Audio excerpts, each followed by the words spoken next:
Muy bien, estamos de vuelta para conversar sobre los temas más relevantes que han ocurrido a lo largo de la semana. Sin duda, el más importante, Paola, tiene que ver con la aprobación o más bien el sometimiento de la iniciativa de aprobar bonos.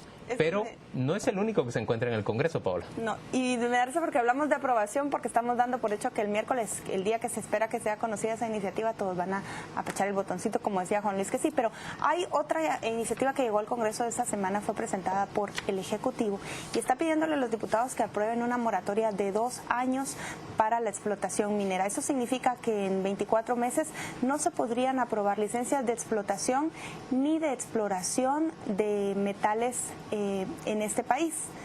Esto se da días o semanas después de que se aprobaron al menos una docena de licencias, y cuando quedan estancadas o en impasse otros 62 proyectos, de los cuales 38 son de exploración y unos 14 de explotación. Pero y en solo quiero preguntar en eso. ¿Están documentadas esas aprobaciones de licencias? Porque yo he hablado con la gremial hace 2 días, la gremial de minería extractiva, y más bien están profundamente ofendidos. Dicen que es falso que se haya producido esa aprobación de licencias recientemente, y están enardecidos con el gobierno, que creen que les ha traicionado al demandar esta moratoria. Bueno, déjenme presentar números que se han escuchado esta semana, porque hay también contradicciones o posiciones encontradas.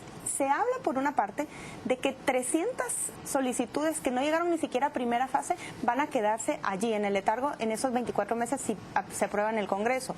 48 es la cifra que se maneja, quedan pendientes de licencia de exploración, y unas 14 de explotación. ¿Qué pasa con esa gremial que hablaba Juan Luis? Dicen que esto afecta al clima de inversión, que le da incertidumbre a los proyectos que ya están en ejecución en el país, que no es nada favorable.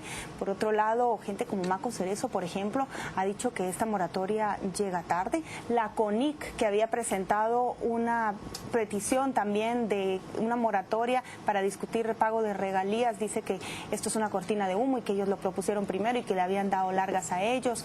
El gobierno está diciendo que esto se hace en un momento propicio, al mismo tiempo que se reconoce que reduciría la conflictividad social, la mantendría menos intensa si dejan de permitirse o extenderse estos permisos. Y lo que queda para discutir es una ley en el Congreso de la República, una nueva ley minera, una reforma a la actual sobre regalías, básicamente. Déjenme contarles, Líder había presentado una iniciativa de ley el año pasado de reformar la ley actual para incrementar el pago de regalías, sobre todo por metales preciosos, a 20%. El partido oficial también tenía una iniciativa que hablaba de, entre otras cosas, discutir regalías parecidas a lo que se acordó en un convenio voluntario en enero del año pasado. La CONIC quiere regalías por 35%. Entonces, ¿qué podemos discutir a partir de estas propuestas que se van a escuchar en el Congreso?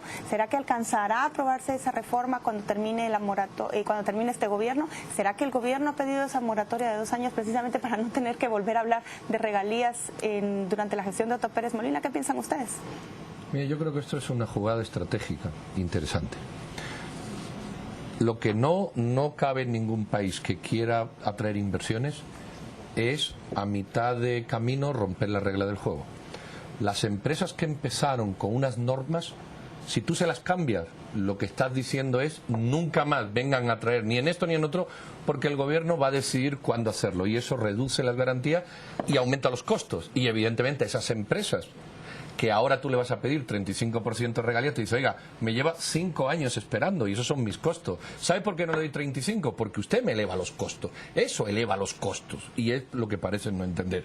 El gobierno paraliza 2 años, en mi opinión, porque necesita recuperar la popularidad que se le ha hundido por cuestiones como, sobre todo financieras y de seguridad. Pero eso es admitir también que lo de la minería les trae impopularidad. Absolutamente, absolutamente. No, más que impopularidad es que no lo saben manejar.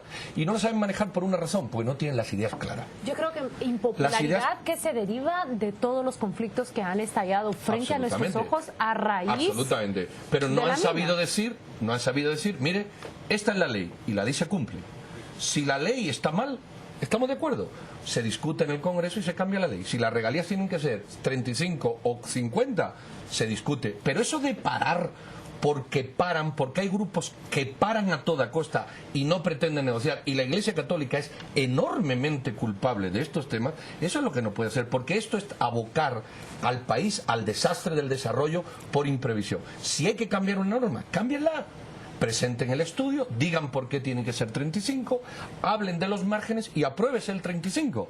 Pero no, paro 2 años. Oiga, y yo que soy empresario invertir con una ley, usted no. Claro, el que está detrás, ¿dónde se va a invertir aquí? Lo que tiene es la concesión de licencias, entiendo yo. Es decir, todo lo que está operando, no sé. Pero es que hay licencias de explotación, sí.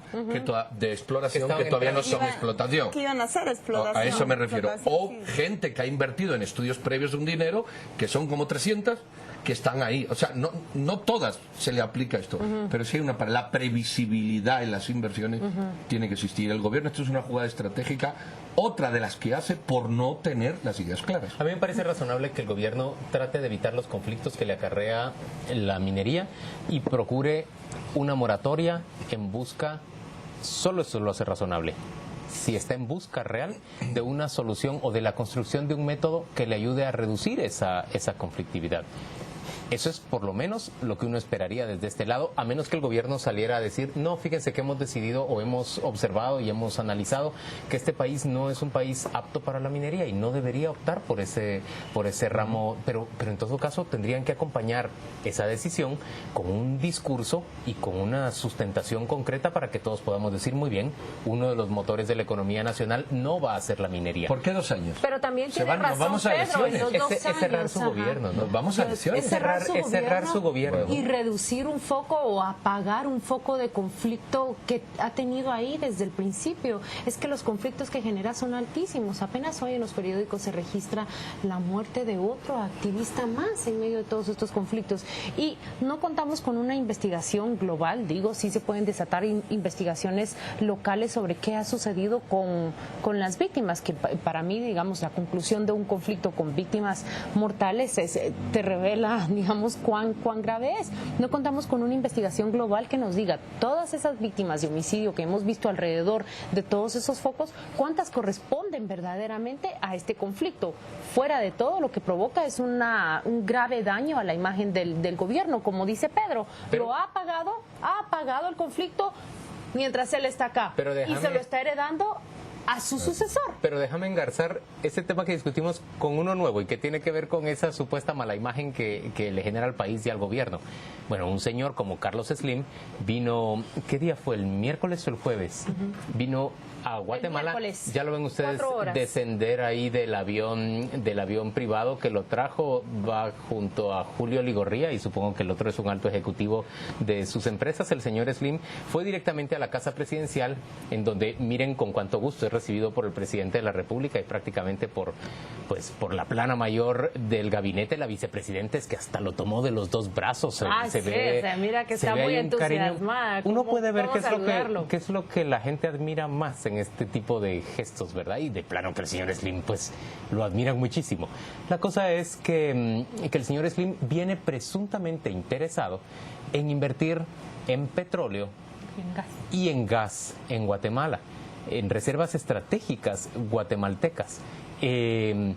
Yo no creo, señores, que esa mala imagen, y ya lo hemos hablado muchas veces, yo no creo tanto esa mala imagen que se genera para el país. Gente como esta está dispuesta a venir a buscar la plata. ¿En condiciones? Bueno, la extracción de petróleo no genera esa conflictividad que genera la extracción de metales.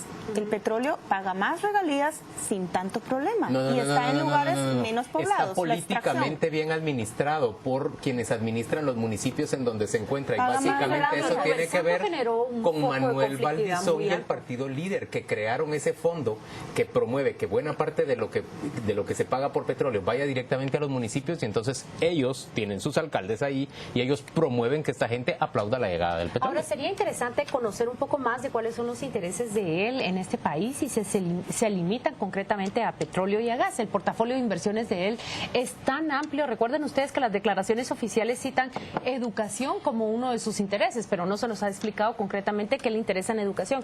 ¿Tiene el señor Slim dos cuestiones que me interesan a mí mucho de todo lo que se menciona sobre sus inversiones. Uno, son las reservas ecológicas, que tengo entendido que también tuvo preguntas acá con los funcionarios que le atendieron sobre las reservas ecológicas. ¿En qué sentido le interesará invertir en el cuidado de las reservas? Pues eso es lo que uno tiene que preguntar más, pero date cuenta que solo han mencionado lo de gas, petróleo, citaron educación, y también tiene él en México dos proyectos que a mí me llaman mucho la atención. Rescate de centros históricos. ¿Se dieron cuenta ustedes cómo él jugó un papel determinante en todo eso? No creo que le interese en Guatemala, pero llama la atención. Yo diría rentabilización de área inmobiliaria. Y te digo, quizás estoy hablando yo más de Carlos Slim acá, pero bueno, fue el visitante. Y hay otro proyecto que a mí me interesa y creo que a muchas personas les llama la atención.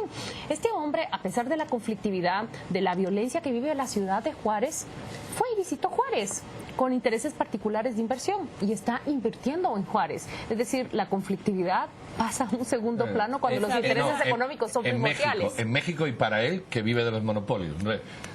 También es cierto. Claro, es que toda esta gente vive de los monopolios. Estos no se han hecho millonarios con un pico y una pala, sino con prebendas del Estado, o sea, que le ha salvado muchas cosas. ¿Tú crees que esa admiración que le expresa el gabinete al recibirlo no debería ser tanta? Te voy a hacer la pregunta por pasiva para ver si identificamos otras cosas. Pregunta número 1. Por lo que yo he visto, ¿quién recibe a Slim en el aeropuerto? Sí, Julio Ligorría. ¿Y por qué? Pero también te voy a decir espera, algo, que voy a seguir que para fue que quien enlace. procuró la primera visita. ¿Recuerdas cuando Otto Pérez Molina y Roxana Valdetti son candidatos? Lo que tú quieras. Julio Ligorría. ¿Pero quién lo recibe? Julio Ligorría. Que no es funcionario de gobierno. Bueno, todos sabemos que ha sido nombrado embajador en Washington. Bueno, no es funcionario de gobierno a la fecha. Punto número 2. ¿Quiénes participan en la reunión? El ministro de Gobernación, la vicepresidenta, el vicepresidente, el ministro de Comunicaciones, el gerente del INDE, el ministro de alguien Energía. que está saliendo ahora. ¿Quién? Que también gestiona el Canal Seco. El señor Argueta. Bueno. ¿Hasta qué punto no estamos buscando inversiones para otros fines? El señor Slim es cualquier cosa menos idiota. Si no, no tendría la fortuna que tiene. Y entonces no se va a meter en cuestiones... Claro, es que es verdad. Lo que aquí estamos viendo son lineamientos desde el gobierno y eso me preocupa porque el primer acto que hace el señor Pérez Molina antes de ser presidente es dar el banderazo al Canal Seco. Lo que vemos ahora es reconocimientos, actuaciones y acciones de personajes con el Canal Seco.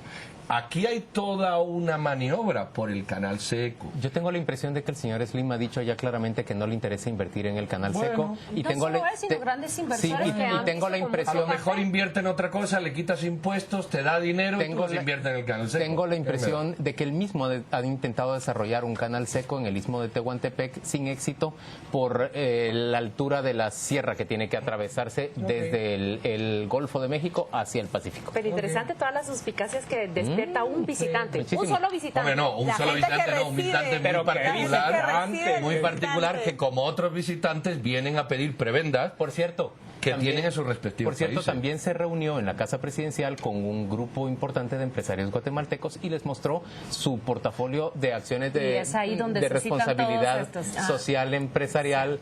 Incluso entiendo que hasta anteojos para niños en escuelas, cosas por el estilo. Todo en 4 horas. Todo en 4 horas. Eso ahí veremos. Vamos a la pausa comercial. Volvemos dentro de muy poco.